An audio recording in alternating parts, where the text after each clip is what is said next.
નમસ્કાર મિત્રો, ભારતના સ્વતંત્રતા સંગ્રામ અને જન આંદોલનમાં ઘણી આદિવાસી મહિલાઓએ મહત્વપૂર્ણ યોગદાન આપ્યું હતું. આ કેટલીક મુખ્ય આદિવાસી ક્રાંતિકારી મહિલાઓની યાદી છે, જેમાંથી આજે આપણે 10 મુખ્ય આદિવાસી ક્રાંતિકારી મહિલાઓ વિશે વાત કરીશું, જેમણે અંગ્રેજો સામે ખૂબ જ સંઘર્ષ કર્યો હતો અને આંદોલનને દૂર દૂર સુધી ફેલાવ્યું હતું. તો ચાલો શરૂ કરીએ આ 10 મુખ્ય આદિવાસી ક્રાંતિકારી મહિલાઓની માહિતી. નંબર 1, ફૂલો મુર્મુ. ફૂલો મુર્મુનો જન્મ ઝારખંડ રાજ્યમાં થયો હતો. તેમનો સમુદાય સંથાલ સમુદાય છે. મુખ્ય યોગદાન: ઈસવીસન 1855માં ઝારખંડમાં સંથાલ હુલ વિદ્રોહ બળવો થયો હતો, જેમાં ફૂલો મુર્મુ આદિવાસી મહિલાઓના મુખ્ય નેતા હતા. એવું કહેવાય છે કે ફૂલો મુર્મુએ જાનો મુર્મુ સાથે મળીને 21 અંગ્રેજ સૈનિકોની હત્યા કરી હતી. નંબર 2, જાનો મુર્મુ. જાનો મુર્મુનો જન્મ પણ ઝારખંડમાં થયો હતો.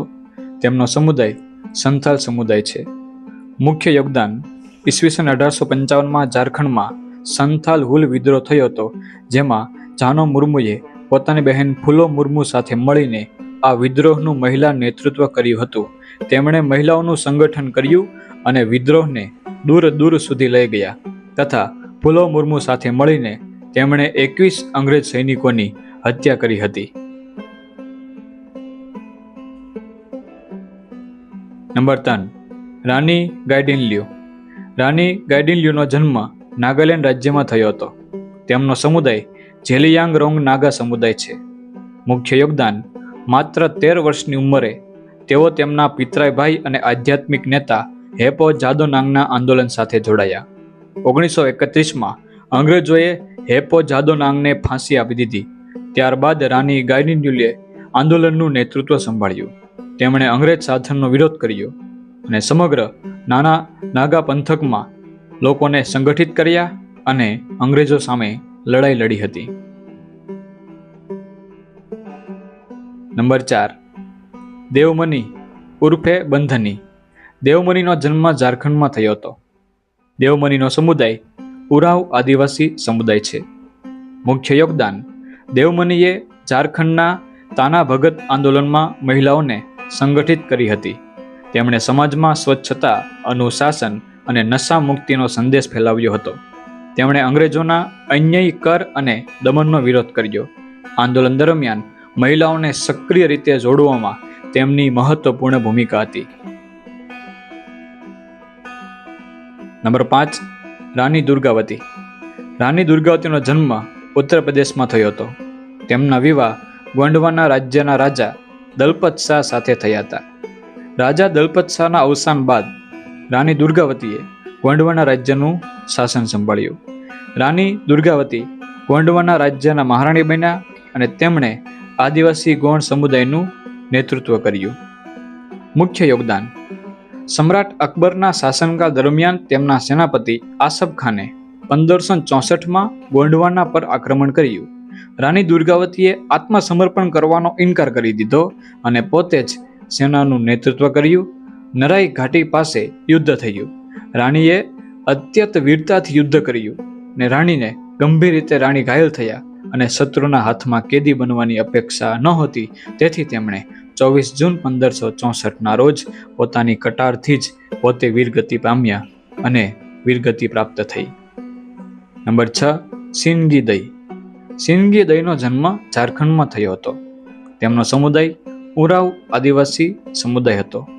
મુખ્ય યોગદાન: લોકકથાઓ અનુસાર તેમણે મહિલાઓને સંગઠિત કરીને બાહ્ય આક્રમણકારીઓનો સામનો કર્યો હતો. એવું કહેવાય છે કે તેમણે પુરુષોનો વેશ ધારણ કરીને યુદ્ધમાં ભાગ લીધો હતો અને પોતાના ક્ષેત્રની રક્ષા કરી હતી. નંબર 7, કૈલી દઈ. કૈલી દઈનો જન્મ પણ ઝારખંડમાં થયો હતો.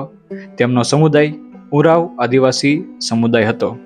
મુખ્ય યોગદાન: લોક પરંપરા અનુસાર તેમણે સિન્ગી દઈ સાથે મળીને મહિલાઓનું નેતૃત્વ કર્યું હતું. તેમણે સમુદાયની રક્ષા અને મહિલાઓમાં સાહસ જગાડવાનું કાર્ય કર્યું હતું. નંબર 8, માકી મુંડા. માકી મુંડાનો જન્મ ઝારખંડમાં થયો હતો. માકી મુંડાનો સમુદાય મુંડા આદિવાસી સમુદાય હતો. મુખ્ય યોગદાન. માકી મુંડાનો ઉલ્લેખ બિરસા મુંડાના ઉલગુલાન આંદોલનના સંદર્ભમાં જોવા મળે છે. તેમણે ઉલગુલાન આંદોલન દરમિયાન અંગ્રેજ શાસન અને શોષણ સામે આદિવાસી સમાજને સંગઠિત કરવામાં યોગદાન આપ્યું હતું. ઝારખંડમાં તેમને આદિવાસી મહિલા શક્તિ અને સંઘર્ષની પ્રેરણા તરીકે યાદ કરવામાં આવે છે. નંબર 9. ચંપી મુંડા. ચંપી મુંડાનો જન્મ પણ ઝારખંડમાં થયો હતો.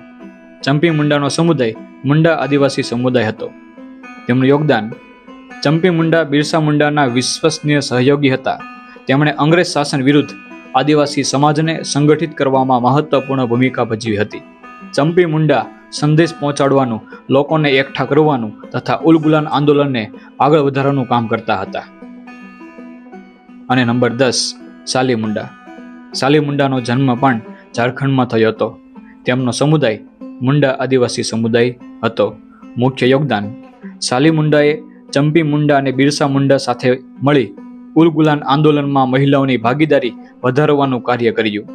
અંગ્રેજોના દમન છતાં તેઓ આંદોલન સાથે જોડાયેલા રહ્યા અને એક મહાન ક્રાંતિકારી બની ગયા.